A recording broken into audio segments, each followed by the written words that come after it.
Hello guys, welcome back to the channel and welcome back to elite wrestling. तो guys हमेशा की तरह ही आज भी हम एईडब्ल्यू कंपनी के बहुत ही बड़े और बहुत सारे अपडेट्स के बारे में बात करने वाले हैं। और गाइज आज इस वीडियो के अंदर हम जानने वाले हैं कि क्या Daniel Bryan New Japan Pro Wrestling के लिए एईडब्ल्यू कंपनी छोड़कर जाने वाले हैं या नहीं। जिसके साथ ही डेनियल ब्रायन के एईडब्ल्यू की कॉन्टैक्ट डिटेल भी सामने आए हैं और हम जानने वाले हैं कि लास्ट एईडब्ल्यू के रैम्पेज शो की व्यूअरशिप क्या रही। फाइनली अपने वाइफ के ओपिनियन के ऊपर बात करते हुए ब्रायन केज ने अपना रिप्लाई दे दिया है। इस वीक का रैम्पेज शो खत्म होने के बाद अंद्रादे एल इडोलो ने एक फैन से माफी मांगी, जिसके साथ ही हम जानने वाले हैं कि क्या पीट डन एईडब्ल्यू कंपनी अंदर आने वाले हैं या नहीं। तो गाइज जैसे भी न्यूज रूमर और अपडेट जानने के लिए ये वीडियो एकदम आखिर तक देखना और ऐसे ही एईडब्ल्यू कंपनी से रिलेटेड हर एक न्यूज रूमर और अपडेट और एईडब्ल्यू कंपनी के हर एक शो का रिव्यू पाने के लिए हमारे चैनल को सब्सक्राइब करना मत भूलना। पर गाइज अब ज्यादा देर ना लगाते हुए चलिए ये वीडियो शुरू करते हैं। लेकिन गाइज वीडियो शुरू करने से पहले मैं आपसे माफी मांगना चाहूंगा कि कल हमारे चैनल के ऊपर कोई वीडियो नहीं आई और इस वजह से हुआ क्योंकि गाइज आजकल हमारे यहाँ पर एक फेस्टिवल का सीजन चल रहा है, जिस वजह से मैं कल हमारे चैनल के ऊपर कोई वीडियो नहीं डाल पाया, तो इसके लिए सॉरी। लेकिन गाइज अब ज्यादा देर ना लगाते हुए चलिए ये वीडियो शुरू करते हैं और सबसे पहले बात करते हैं लास्ट रैम्पेज शो की और जानते हैं कि लास्ट रैम्पेज शो की व्यूअरशिप क्या रही। तो गाइज अगर आपने हमारे चैनल के ऊपर लास्ट रैम्पेज शो का रिव्यू वीडियो देखा है तो आपको पता होगा कि गाइज लास्ट रैम्पेज शो एक अच्छा खासा रैम्पेज शो था,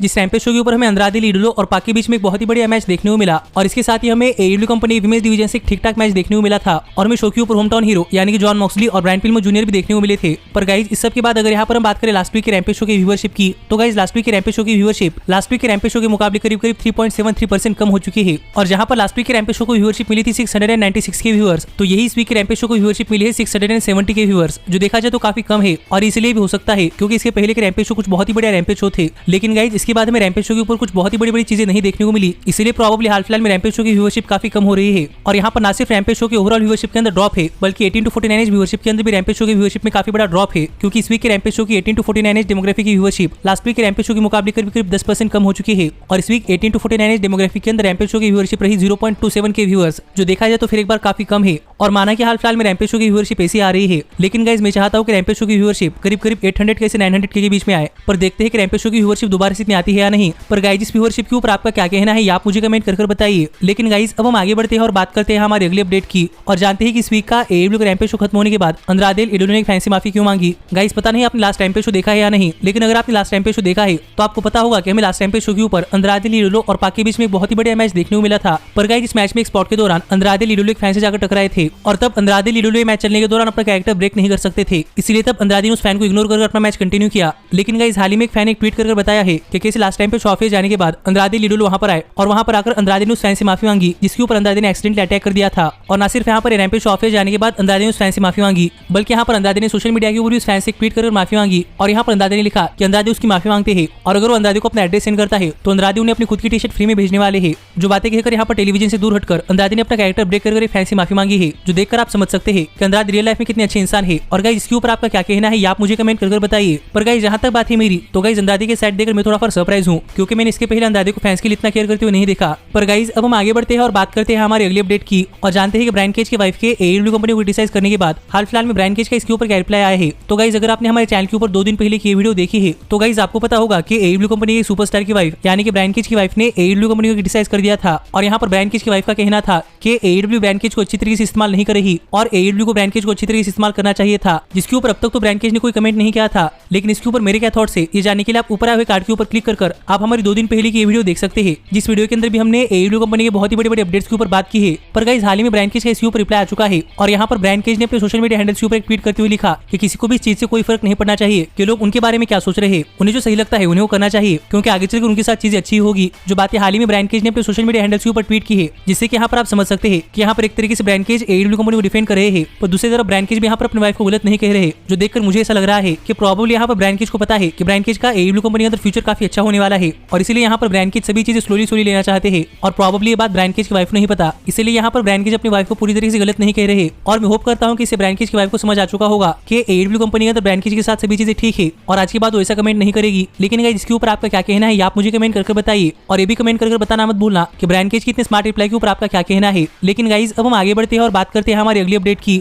और जानते हैं कि क्या पीट डन एईडब्ल्यू कंपनी ज्वाइन करने वाले हैं या नहीं, क्योंकि गाइस हाल ही में पीट डन ने कुछ ऐसा टीज कर दिया है कि प्रोबेबली पीट डन भी एईडब्ल्यू कंपनी ज्वाइन कर सकते हैं। तो गाइस अगर आप डब्ल्यूडब्ल्यूई के एनएक्सटी शो देखते हैं तो आपको पता होगा कि पीट डन कौन है। और गाइस अगर आपको नहीं पता कि पीट डन कौन है तो मैं आपको बताना चाहूंगा कि आपको डब्ल्यूडब्ल्यूई के एनएक्सटी के शोज देखने चाहिए, जिससे कि आपको पता चलेगा कि पीट डन कौन है और पीट डन कितने खतरनाक स्ट्राइकर है। और वैसे तो पीट डन हाल फिलहाल में डब्ल्यूडब्ल्यूई एनएक्सटी के टॉप स्टार है, पर गाइस हाल ही में पीट डन को लेकर अपडेट आई थी कि प्रोबेबली पीट डन का डब्ल्यूडब्ल्यूई के साथ कॉन्ट्रैक्ट खत्म होने वाला है और अब तक पीट डन ने डब्ल्यूडब्ल्यूई कंपनी के साथ कोई कॉन्ट्रैक्ट साइन नहीं किया। और गाइस यही सेम सिचुएशन एडब्ल्यू कंपनी के सुपरस्टार यानी कि एडम कोल के साथ थी और यहाँ पर एडम कोल का भी डब्ल्यूडब्ल्यूई के साथ कॉन्टैक्ट खत्म होने का आया था और एडम कोल ने WWE के साथ रिसाइन ना कर AEW कंपनी ज्वाइन कर ली थी। पर गाइस अब एडम कोल के AEW कंपनी ज्वाइन करने के बाद हाल ही में पीट डन ने टीज कर दिया है कि प्रोबेबली पीट डन AEW कंपनी ज्वाइन कर सकते हैं, क्योंकि गाइस एडम कोल के AEW कंपनी ज्वाइन करने के बाद हाल ही में पीट डन ने अपने सोशल मीडिया हैंडल्स के ऊपर एक फोटो शेयर किया है जहां पर एडम कोल और पीट डन रेसल कर रहे हैं और इस फोटो के कैप्शन के अंदर पीट डन ने लिखा प्रोबेबली बूम, जिससे कि आप यहां पर समझ सकते हैं कि पीट डन यहां पर हिंट कर रहे हैं कि प्रोबेबली पीट डन उनका WWE के साथ कॉन्टैक्ट खत्म होने के बाद AEW कंपनी ज्वाइन करने वाले हैं, क्योंकि गाइस वैसे भी हमने देखा है कि WWE के मेन रोस्टर के ऊपर NXT के सुपरस्टार्स को अच्छी तरीके से इस्तेमाल नहीं किया जा रहा और शायद इसीलिए ही एडम कोल ने भी WWE कंपनी छोड़ी है और एडम कोल और पीट डन के साइज में भी डिफरेंस नहीं है। तो देखना पड़ेगा कि क्या एडम कोल की WWE कंपनी छोड़कर जाने के बाद यहाँ पर पीट डन भी WWE कंपनी छोड़कर AEW कंपनी ज्वाइन करते हैं या नहीं। लेकिन गाइस आप मुझे कमेंट कर बताइए कि आपको क्या लगता है कि पीट डन को WWE कंपनी छोड़नी चाहिए या नहीं। लेकिन गाइस जहां तक बात है मेरी, तो गाइस मैं तो यही चाहूंगा कि पीट डन WWE कंपनी छोड़कर AEW कंपनी के अंदर आए, पर इससे AEW कंपनी के अंदर बहुत सारे फॉर्मर WWE सुपरस्टार्स हो जाएंगे। इसलिए मैं नहीं चाहता कि पीट डन WWE छोड़कर AEW कंपनी के अंदर आए, पर अगर पीट डन WWE छोड़कर AEW कंपनी के अंदर आते हैं तो ये भी अच्छी बात ही होगी। तो देखना पड़ेगा कि पीट डन का WWE कॉन्ट्रैक्ट कब खत्म होता है और पीट डन का नेक्स्ट मूव क्या होता है। लेकिन गाइस अब हम आगे बढ़ते हैं और बात करते हैं हमारे अगले और सबसे मेन अपडेट की और जानते हैं कि क्या ब्रायन डैनियल्सन AEW कंपनी छोड़कर न्यू जापान प्रो रेसलिंग के अंदर जाने वाले हैं या नहीं। जिसके साथ ही हम जानने वाले हैं कि हाल फिलहाल में ब्रायन डैनियल्सन के AEW कंपनी के कॉन्ट्रैक्ट को लेकर कौन सी डिटेल्स सामने आए हैं।